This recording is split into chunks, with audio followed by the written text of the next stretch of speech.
Whew. Holy shit! There were so many good games this year, and I'm about to have a complete breakdown trying to choose my top 5. It does not help that I procrastinated up until basically the last minute. Why am I such a lovable space case? And where am I? Ah! That's Cuphead. Cuphead is right over there. Should I go talk to it?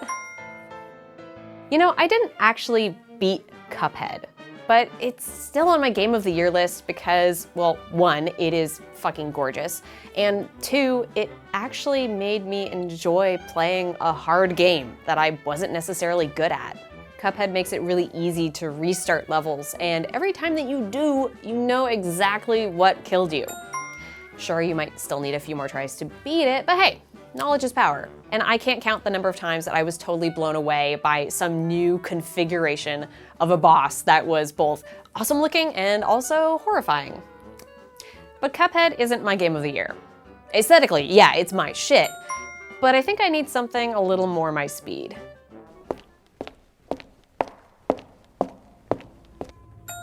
Now that is a good-looking game. Horizon Zero Dawn is the kind of game I didn't think I would like because you use a bow and arrow so much, and I suck at that usually. But actually, using a bow and arrow in Horizon Zero Dawn makes you feel like a total badass. I never thought I would be the kind of person who could shoot a robot in his eye hole and then dodge roll out of the way of his next attack, but I can! I'm empowered now! Horizon did that to me. But there have been experiences that affected me on a deeper level this year, so let's keep looking.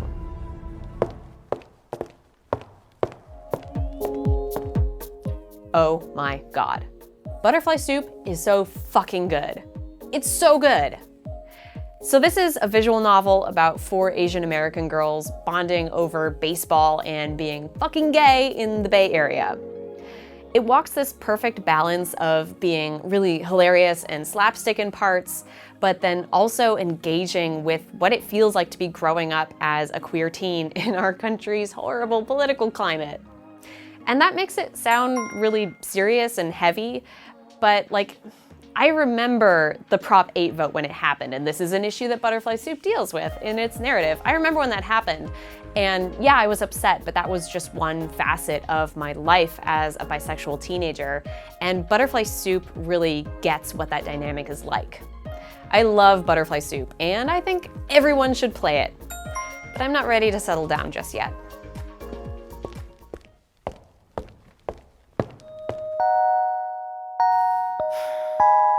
Wow, it's my ex that makes me feel deep, shameful things whenever I see them. Emily as Away To is a chat simulator where you play as a teenager in high school talking to your friends online. But friend is a complicated word in high school because your identity is complicated. You're constantly at war with wanting to be yourself, but also really wanting to be liked, and those two things can sometimes be at odds with each other. Emily is Away To puts you right back in that horrible emotional place. And I found it doubly effective just because I am an adult playing as a teenager. In one of the scenarios in the game, you're talking to your friend whose boyfriend is pressuring her to have sex for the first time. And as an adult, I know all the right answers to this question. Of course, you don't have to feel pressured. You can say no, that's okay. But it still felt fraught because it reminded me of being in that situation and not being 27 and just trying to do the best you can with your imperfect experience and imperfect knowledge to keep your friends safe. And that's something that teenagers are doing every day. That's just a slice of the conversations that you're having in this game, but it's one that kind of epitomized the way that I feel about it. Now I'm sad.